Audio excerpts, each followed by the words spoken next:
하나님의 능력 가운데 아주 특별한 능력을 우리에게 알려주고 계십니다. 여러분이 이 세상에 살면서 경험할 수 있는 능력, 혹은 힘, 혹은 에너지 여러 곳에 있습니다.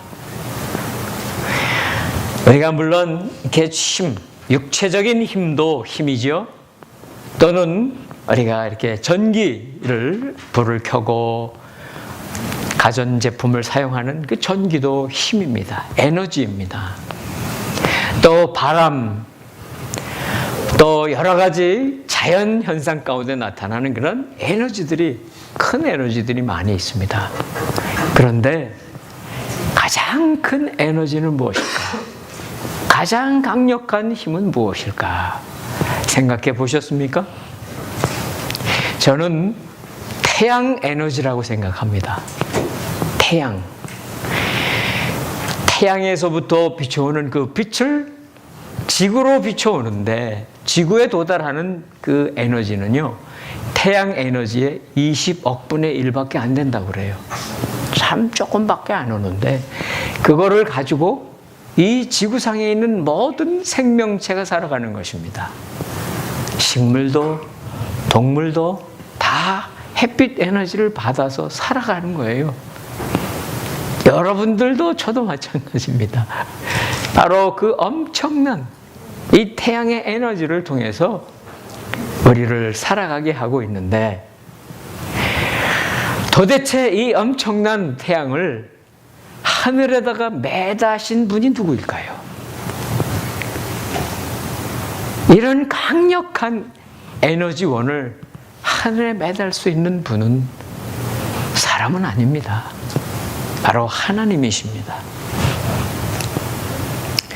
물론 이렇게 태양뿐이겠습니까? 모든 우주세계, 이 광활한 우주세계를 다 만드신 분이 하나님이십니다.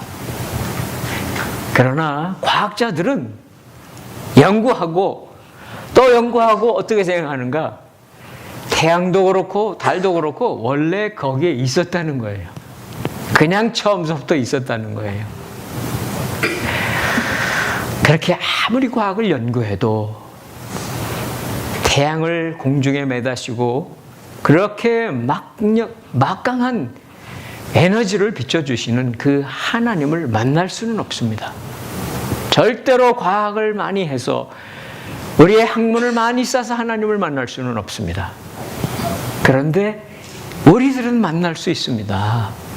바로 우리의 믿음을 통해서 전능하신 하나님을 만나시는 줄로 믿으시기 바랍니다. 우리의 하나님 아버지, 너무나 크시기에 과학자들은 만나지 못합니다. 그러나 우리들은 작더라도 부족하더라도 만날 수 있게 해주신 거예요. 사실 우리가 살고 있는 이 지구가 얼마나 큽니까? 우리는 작은 우리 조국 땅덩어리에 살다가 여기 왔거나 아니면 여기 태어난 분도 계시겠죠? 그런데 우리 한 사람은 더 얼마나 작습니까? 정말 어떻게 생각하면 이 먼지 같은, 티끌 같은 존재 아니겠습니까? 이 엄청난 우주를 생각하면. 그런데 그 위대하신 하나님께서 이 모든 우주 만물을 다 만드시고 나서 맨 마지막에 만드신 게 있어요. 맨 끝에 만드신 거. 물론 아담과 하와를 만드신 게 우리 창조 피조물 중에 제일 이제 끝입니다만은 그 다음에 만드신 게 있다고요. 그것은 바로 마지막 7일째 만드신 안식입니다. 안식. 안식은 시간일 수도 있습니다. 상태일 수도 있습니다. 그러나 그것은 바로 하나님께서 하나님의 작품인 우리들에게 주시는 위대한 선물입니다. 구원을 받은 사람들이 결국은 누리게 될 그 큰 선물이 안식입니다. 물론 우리가 이 땅에서 안식을 완전하게 누릴 수는 없습니다. 그러나 하나님은 그 완전한 안식을 우리에게 예비해 주고 계신 거예요. 우리 인류는 에덴 동산에서 쫓겨났습니다. 그곳에서 안식이 처음 있었고 완전했는데 우리의 범죄함으로 말미암아 쫓겨났죠. 하나님 앞에서 쫓겨났습니다. 바로 하나님께서 주신 말씀, 동산 중앙에 있는 다른 모든 열매가 있는 것을 따먹어도 괜찮다. 그런데 그 나무, 한 나무에 있는 열매만 따먹지 말라. 선과 악을 알게 해주는 그 나무의 열매는 따먹지 말라가 했는데 그것을 따먹은 거예요. 쫓겨났습니다. 버림받았습니다. 그러나 하나님은 절대로 포기하지 않으셨습니다. 하나님은 포기하지 않으셨습니다.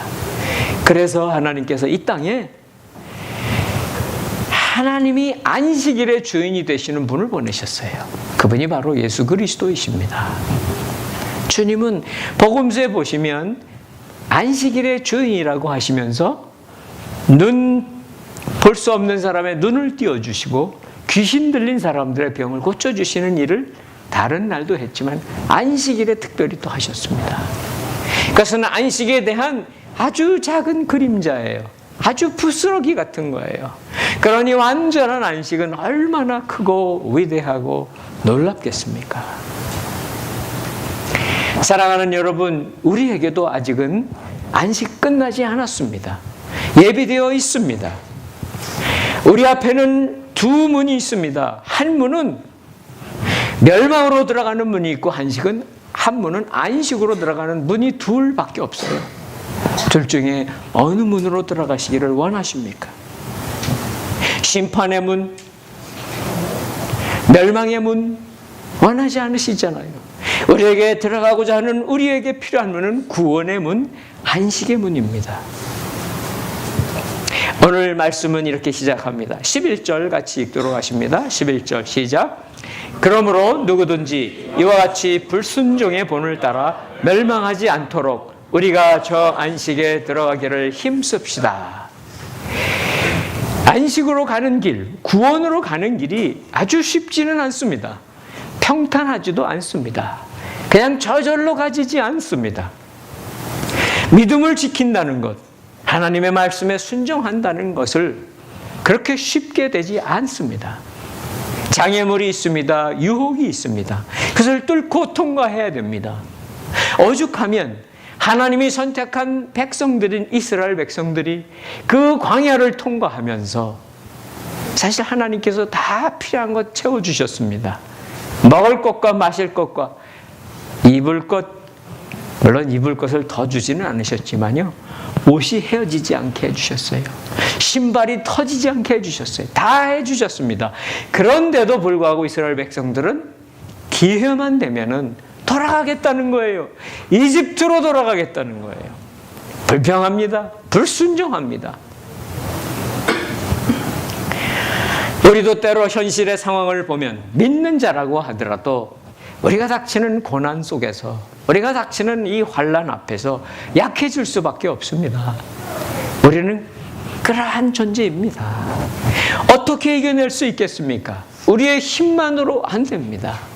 그렇지만 하나님은 우리에게 강력한 힘을 또 하나 주셨습니다. 그 힘이 12절입니다. 12절 말씀 같이 읽도록 하십니다. 시작. 하나님의 말씀은 살아있고 힘이 있으며 양날선 어떤 칼보다도 더 예리해 혼과 영과 관절과 골수를 찔러 쪼개기까지 하며 마음의 생각과 의도를 분별해 냅니다. 하나님께서 이 모든 우주 만물을 창조하신 것도 말씀의 힘이셨습니다. 빛이 있으라 말씀하셨을 때 빛이 있음으로 시작해서 끝까지 말씀으로 창조하신 것이 온 우주입니다. 그 위대하신 하나님의 말씀의 능력이 얼마나 큰가? 그것은 창조로 끝나지 않고요, 오늘도 마찬가지라고 성경은 분명히 말씀하고 있어요. 이 12절에 우리가 보는 이 말씀, 여러분이 자주 읽고 또 묵상하는 말씀 중에 하나입니다. 이 말씀은 하나님의 말씀의 능력이 얼마나 큰가, 얼마나 강력한가를 보여주는 것입니다. 그래서 이 말씀은 보통 우리가 이 말씀을 통해서 받아들이는 사람도 있고 또 받아들이지 않는 사람, 이렇게 두 가지로 우리가 나눠서 생각해야 합니다. 하나님의 말씀을 받아들이는 사람에게는 하나님의 말씀, 이 말씀에 있는 것처럼 말씀을 듣는 사람들에게 놀라운 변화가 일어납니다. 내가 가지고 있지 않은 능력이 나타납니다. 그동안 내가 행했던 그런 일들이 아닌 새로운 일들을 할 수 있는 하나님의 능력이 바로 우리 안에 부어지는 역사가 일어납니다. 사랑하는 성도 여러분, 여러분은 히브리서 4장 12절 이 말씀을 읽으면서 이 말씀으로 인해서 모든 창세기 1장서부터 계시록 끝에 있는 말씀까지 여러분을 살리고 여러분을 능력을 주시며 변화시키는 놀라운 하나님의 말씀을 경험하시기를 축원합니다. 이 말씀이 그렇게 하고 있지 않습니까? 보세요. 하나님의 말씀은 살아있습니다. 물론 하나님의 말씀은 이렇게 성경책에 기록되어 있습니다. 이 책 속에 기록되어 있는 것처럼 종이에 인쇄된 글씨일 수 있습니다. 어떤 사람에게는. 그러나 믿음으로 받아들이는 사람에게는 하나님의 살아계심이 이 말씀을 통해 나에게 부딪혀 옵니다. 하나님은 살아계시고 하나님의 말씀도 살아계시다는 거예요. 얼마나 힘이 있는가? 여기 보니까 이렇게 나옵니다. 양날선 어떤 칼, 양날선 어떤 칼.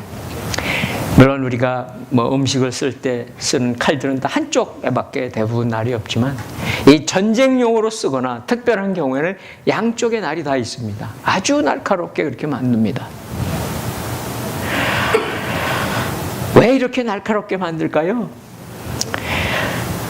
이스라엘 백성들은요, 보통 이 날카로운 칼을 가지고서 무엇을 했는가 하면 제사 드릴 때 제물을 바쳐야 됩니다. 그러면은 짐승의 다리와 이러한 것들을 다 잘라야 되고 각을 뜹니다. 각을 다 뜨는 용도로 쓰기 때문에 매우 날카로운 칼을 씁니다. 그런데 하나님의 칼, 이 말씀의 칼은 아무리 날카로운 칼보다 더 날카롭다는 거예요. 물론 이 칼 조심해서 써야 되죠. 지난주 중에 어떤 이상한 사람이 우리 주한미국 대사를 상당히 이 긴 과도로 그냥 위해를 가해가지고 위기를 넘긴 일이 있고, 참 저도 미국에 살고 여러분들 다 미국에 살지만 어떻게 그런 일이 벌어질 수 있을까? 악한 자의 손에 들어가면 칼은 그런 일을 합니다. 파괴하고 망가뜨리는 일을 합니다. 그런데 오늘 이 하나님의 말씀의 칼은 어떤 일을 하는가? 이렇게 말씀하십니다. 혼도 잘라 쪼갭니다. 영도 쪼갭니다. 관절과 골수들 쪼갭니다. 그러니까 우리의 영과 혼과 몸을 다 쪼갤 수 있는 것입니다. 이 세상에 아무리 칼이 날카로워도 우리들 육신은 혹시 쪼갤 수 있습니다. 아마 뼈도 어떻게 하면 쪼갤 수 있을 것입니다. 그러나 영과 혼을 쪼갤 수 있는 칼은 없습니다. 우리들의 마음을 쪼갤 수 있는 칼은 없습니다. 만일 우리들 마음속에 지저분한 생각이 있거나 내가 떨쳐버려야 될 그러한 나쁜 것이 있다면, 그것이 습관이든 나쁜 생각이든 욕심이든 이런 것이 있다면 어떻게 끊어낼 수 있겠습니까? 우리는 알지만 끊어지지가 않는 거예요. 내가 버려야 될 태도나 습관이나 욕심을 끊어내기가 어려운 거예요. 그럴 때 필요한 것이 하나님의 말씀인 줄로 믿으시기 바랍니다. 그렇게 우리를 이렇게 변화시키고 새롭게 하시는 말씀의 능력입니다. 새로운 사람을 만들어내는 것은 바로 하나님의 말씀의 능력이라는 것입니다. 그러면 두 번째 생각해 보십시오. 두 번째는 무엇입니까? 이 말씀을 받아들이지 않는 사람들에게 말씀하고 계세요. 말씀을 무시하는 사람들, 하나님을 무시하는 사람들, 우리 주 예수 그리스도의 이름을 붙잡지 않고 사는 세상에 많은 사람들은 어떤 결과가 나타날까요? 오늘 이 말씀은요, 이 말씀만 우리가 볼 것이 아니라 앞뒤의 문맥을 다 살펴보셔야 됩니다. 말씀드렸죠? 안식에 들어가지 못하는 자들의 특징은 무엇입니까? 불순종입니다. 하나님의 말씀을 거부하는 것이죠. 그런 사람들이라면 이러한 능력의 말씀이 어떻게 만드실까요? 그들의 모든 죄를 드러낼 것입니다. 그들의 모든 허물을 다 드러낼 것입니다. 그들의 악한 행위들을 다 드러내실 겁니다. 하나도 빠짐없이. 하나도 빠짐없이. 그래서 이 말씀은 그들에게는요, 심판의 말씀입니다. 숨길 수가 없습니다. 감출 수가 없다는 거예요. 우리들의 모든 모습들이 다 드러나게 되는 것입니다. 영도, 혼도, 몸도 다 갈갈이 다 드러난다면 숨길 수 있는 게 아무것도 없는 것입니다. 결국은 심판을 당하는 자도 영도 심판당하고 혼도 심판당하고 육신도 심판당하는 엄청난 심판, 말할 수 없는 큰 심판을 당한다는 것을 동시에 말씀하고 있는 것입니다. 사랑하는 성도 여러분, 하나님 살아계심을 믿으시죠? 하나님의 말씀도 살아계심을 믿으시기를 축원합니다. 그분의 말씀은 이렇게 양날 서 있는 것처럼 동시적입니다. 한 사람은 구원하지만 한 사람은 심판하시는 그러한 능력을 가지신 말씀입니다. 자, 이렇게 철저하게 숨겨져 있는 것까지 드러내시겠다고 하시는데 어느 정도로 철저하실까요? 13절입니다. 13절 말씀 같이 읽습니다. 시작. 그러므로 어떤 피조물이라도 하나님 앞에 숨을 수 없고 오히려 모든 것은 우리에게서 진술을 받으실 그분의 눈앞에 벌거벗은 채 드러나 있습니다. 자세하게 들여다본다는 것이 13절에 나오고 있습니다. 이 세상에 존재하는 모든 피조물들은 하나님의 손을 거치지 않는 것이 하나도 없습니다. 물론 사람들이 우리들에게 주신 능력 때문에 발명해내고 새로 만들어낸 것들이 워낙 많지만 그러한 모든 것들의 원리도 숨어있는 것도 결국은 하나님이 우리에게 만들어주신 것을 이용하는 것에 지나지 않습니다. 그런데 사람들은 어떻게 생각합니까? 많은 것이 감춰져 있다고 생각합니다.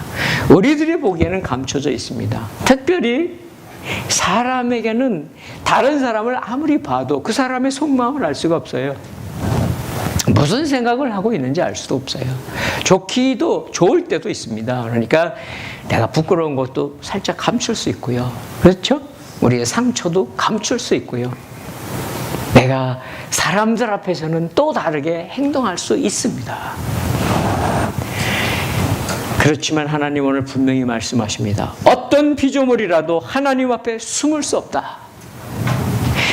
모든 것은 그분의 눈앞에 벌거벗은 채 드러나게 되어 있다는 것입니다. 여러분이 옆에 있는 분의 속에 무슨 생각을 하고 있는지 모르죠. 저도 모릅니다.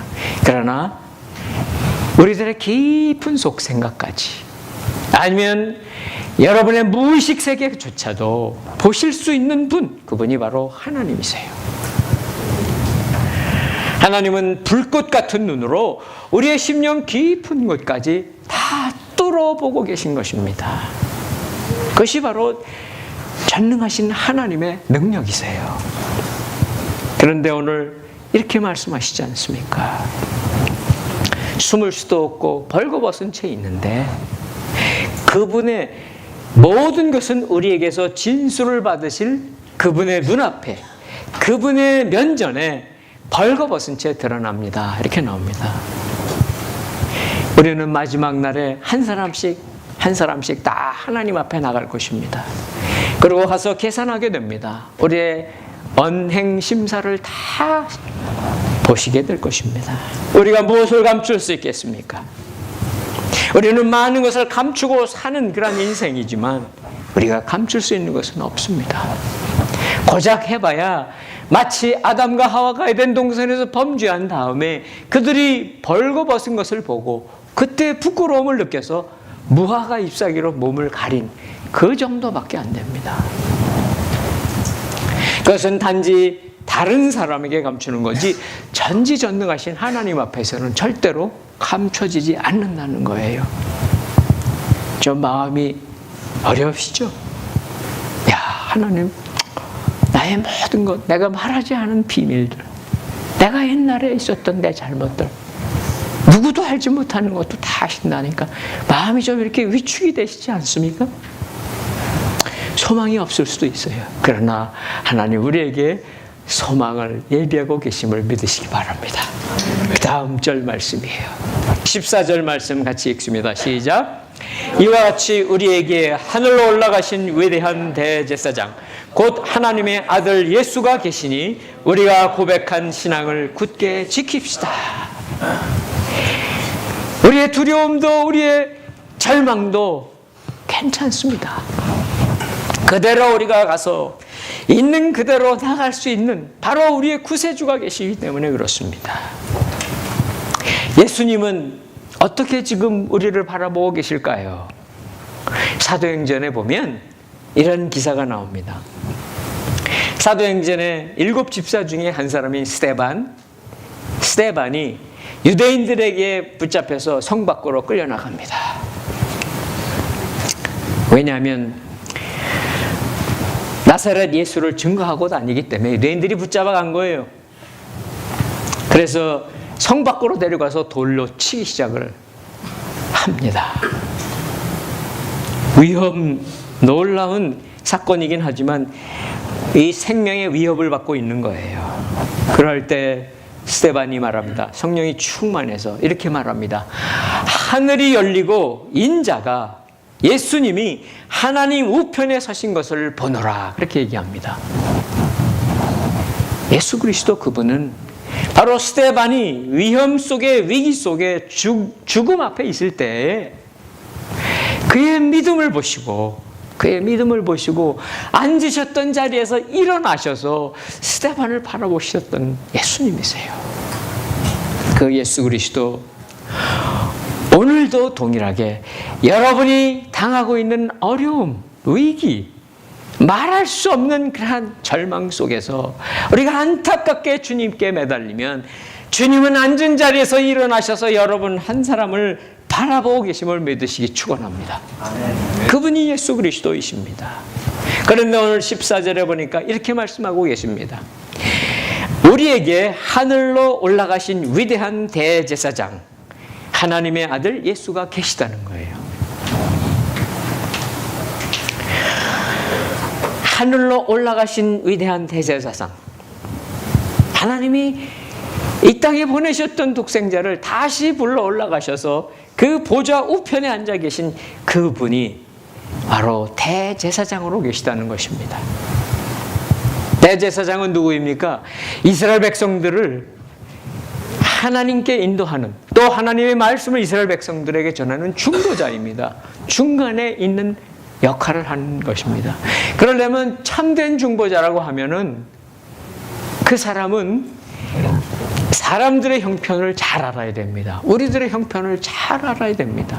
그래서 우리들의 어려운 형편을 하나님께 올려드려야 됩니다. 동시에 하나님도 잘 알아야 됩니다. 그래서 하나님이 어떤 분이신지 또 하나님께 얼마든지 무슨 내용이든지 중보해 주실 수 있는 분이어야 합니다. 바로 그분이 예수 그리스도이십니다. 왜 그렇겠습니까? 예수 그리스도 그분은 하나님이셨습니다. 100% 하나님이셨습니다. 동시에 100% 인간이셨습니다. 이 세상에 예수님 같은 존재는 없습니다. 바로 우리에게 왜 오셨습니까? 하나님이 어떤 분인가를 알려주시기 위해 오셨고 그 하나님의 마음과 하나님의 생각, 뜻을 알려주시기 위해서 오셨습니다. 그리고 그분은 원래부터 하나님이셨기 때문에 인간인 우리들과 완전하신 하나님 그 사이에 유일한 중보자가 되실 수 있는 분입니다. 이 세상에 아무도 이 역할을 할 수 있는 존재는 없습니다. 이 세상에 있는 구약의 대제사장도 할 수 없는 일, 아니 지금 여러분에게 말씀을 전하는 목회자라도 할 수 없는 일을 예수 그리스도께서 할 수 있는 거예요. 이 대제사장 되신 예수 그리스도, 그분은 하나님 옆에 가 계십니다. 부활하셔서 하늘로 올라가셨습니다. 구약에 아무리 많은 대제사장이 나왔어도 하나님 우편에 올라간 대제사장이 누가 있습니까? 아무도 없습니다. 그러나 예수님은 올라가 계신 거예요. 그리고 예수 그리스도 주님은 이 땅에 육신을 입고 오셨던 사람이시지만 그 혈통이 이 세상에 있었던 어떤 위대한 대제사장의 혈통과 다릅니다. 그들은 육신을 따라서 대제사장이 되었을지라도 바로 예수 그리스도 그분은 하나님의 아들이신 거예요. 예수님은 우리의 중보자로 지금도 살아계십니다.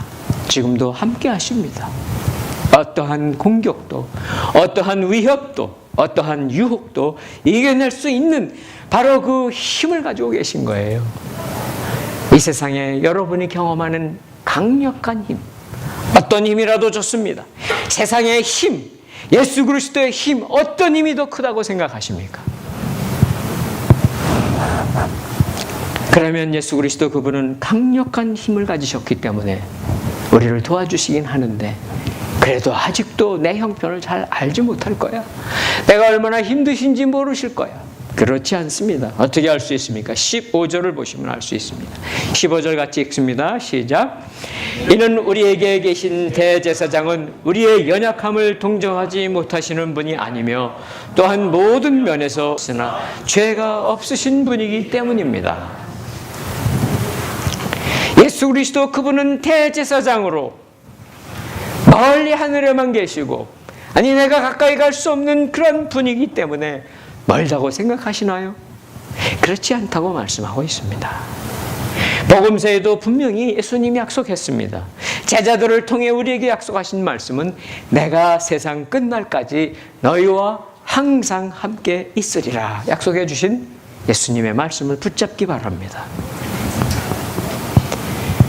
그런데 오늘 15절에 이렇게 말씀하십니다. 우리의 연약함을 동정하지 못하시는 분이 아니라는 것입니다. 우리가 얼마나 힘들고 우리가 얼마나 부족하고 연약한지를 예수님만큼 아시는 분이 없습니다. 만일 하나님께서 이 땅에 오시지 않았다면, 하나님은 영원히 하늘에만 계시다면 우리들이 이 땅 가운데서 경험하는 이 모든 어려운 일들을 어찌하시겠는가, 그런 생각을 하실 수밖에 없습니다. 우리가 그런 마음을 품을지 모르기 때문에 오늘 말씀하시는 거예요. 우리가 얼마나 연약한지, 우리가 얼마나 허물이 많은지, 얼마나 부족한지 다 알고 계시다는 거예요. 괜찮다는 것입니다. 동정하시고 긍휼히 여기신다는 것입니다. 때로 우리는 연약한 뿐만이 아니죠. 때는 우리가 배고프기도 합니다. 목마르기도 합니다. 또는 우리의 자존심이 다 망칠 때도 있습니다. 배신을 당하기도 합니다. 모욕을 당하기도 합니다. 엄청난 일 앞에 두려워하기도 합니다. 주님은 다 아시는 거예요. 어떻게 아실 수 있을까요? 예수님께서 육신을 입고 이 땅에 오셨을 때에 주님이 당하셨던 그 모든 것들을 보면, 복음서에 보면 우리가 당할 수 있는 어떤 일보다 작지 않습니다. 더 크십니다. 그런데 그분은 중요한 게 뭐예요? 그분은 죄가 있어서 당한 게 아닙니다. 그분은 허물이 있어서 당한 게 아닙니다.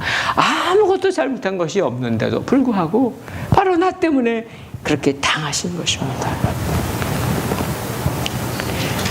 어둠의 세력을 대표하는 사단, 그 사단은 우리 인류의 조상인 아담과 하와를 쓰러뜨렸습니다. 소망이 없었습니다. 우리에겐 구원의 소망이 없습니다. 영원한 안식에 대한 소망도 없습니다. 하나님이 독생자를 보내셨을 때 사단이 또 왔습니다. 그래서 예수 그리스도를 시험했습니다. 꺾어 넘어뜨리려고 했습니다. 그래서 예수 그리스도 그분을 육체적으로 시험하고 정신적으로 시험하고 영적으로 시험을 했습니다. 예수님도 3가지 시험을 당하셨습니다. 그러나 다 이겨내십니다. 그것도 말씀의 힘으로 이겨내십니다. 사랑하는 성도 여러분, 우리에게 오늘 주신 아까 읽었던 12절에 있는 것 같은 하나님의 말씀이 나에게 생각이 나고 그 말씀으로 여러분이 당하는 문제들과 여러분을 공격하는 어둠의 세력들을 물리치시는 도구가 되셔서 양날 서 있는 검이 되시기를 축원합니다. 우리가 말씀을 그래서 읽습니다. 그래서 그 말씀 우리가 큐티하고 우리의 마음판에 새기는 것입니다. 첫사람 아담은 패배했습니다. 그러나 두 번째 사람으로 우리에게 오신 예수 그리스도, 그분은 이겨내셨습니다. 승리하셨습니다. 사탄의 공격은 끝까지 있었습니다. 십자가를 지기 전까지 있었습니다. 십자가를 지기 전날 밤에 겟세마네 동산까지 찾아와서 사단을 공격했습니다. 그러나 이 엄청난 시험을 주님은 이겨내셨습니다. 우리들은 이겨낼 힘이 없을 수 있습니다. 그러나 우리에게는 모든 시험을 이겨내신 예수 그리스도, 그분을 믿은 그 믿음으로 우리도 이겨내게 해주시는 그 예수 그리스도의 능력, 하나님의 말씀의 능력이 우리 안에 있음을 믿으시기 바랍니다. 16절 읽겠습니다. 16절 시작. 그러므로 자비하심을 얻고 필요할 때 도우시는 은혜를 얻기 위해 은혜의 보좌 앞으로 담대히 나아갑시다. 구약에 보면은요, 대제사장은 1년에 한 번씩 지성소에 들어갈 수 있습니다. 그것도 1년에 딱 한 번만. 모든 백성들의 죄를 용서받기 위해서 들어가는 것은 한 번밖에 못 들어갑니다. 그리고 이 지성소에 들어가는 대제사장은요, 만일 그에게 허물이 있고 죄가 있고 그런데 그것을 다 사함받지 못하고 그 안에 들어가면 그 안에서 죽습니다.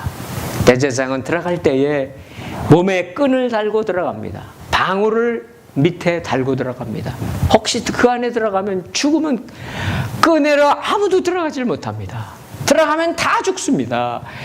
끌어내기 위해서. 방울 소리가 안 나면 끌어내야 되니까. 인간의 대제사장은 아무리 위대해봐야 거기까지입니다. 그러나 우리 주 예수 그리스도, 주님은 1년에 한 번 들어가시는 분이 아닙니다. 그분은 항상 하나님 보좌 우편에 항상 계십니다. 언제나 그곳에 계십니다. 백성들이 들어갈 수도 없었기에 대제사장이 대신 들어갔던 이 땅에 있었던 지성소가 아니고 바로 이 땅에 있던 지성소의 원본입니다. 바로 하늘 지성소에 우리 주님은 하나님 보좌 우편에 지금도, 아니 영원토록 항상 앉아 계시는 그분이 바로 저와 여러분의 제사장이십니다. 그러기에 우리는 예수 그리스도의 이름을 의지하면, 예수 그리스도의 이름을 부를 때마다 우리는 그 예수님을 통해서 하나님의 보좌에 나갈 수 있는 거예요. 언제든지 나갈 수 있는 것입니다. 1년에 365번 나가도 좋습니다. 아니 매일 여러 번 나가도 상관없습니다. 주님은 그렇게 우리들을 하나님께 나갈 수 있도록 하시는 통로가 되어 주신 것입니다. 그런데 우리가 그렇게 보좌에 나가면서 얻을 수 있는 게 두 가지가 나옵니다. 여기에. 첫 번째는 무엇입니까? 여기 보니까 도우시는 은혜입니다. 첫 번째는 자비하심입니다. 우리는 자비하심, 바로 하나님의 자비하심이 필요합니다. 죄인인 우리가 받아야 하는 것은 하나님의 긍휼히 여기심입니다. 하나님이 우리를 불쌍히 여기시는 그것입니다. 우리의 연약함, 우리가 고백할 수 없는 죄는 아무것도 없습니다. 우리가 고백할 수 없는 부끄러움 아무것도 없습니다. 다 받아주시고 다 이해해 주시는 바로 하나님의 자비를 덧입으시는 우리 모두 되시기를 축원합니다. 또 두 번째 있습니다. 그것은 뭐라고 말씀하고 계십니까? 필요할 때 도우시는 은혜입니다. 필요할 때 도우시는 은혜.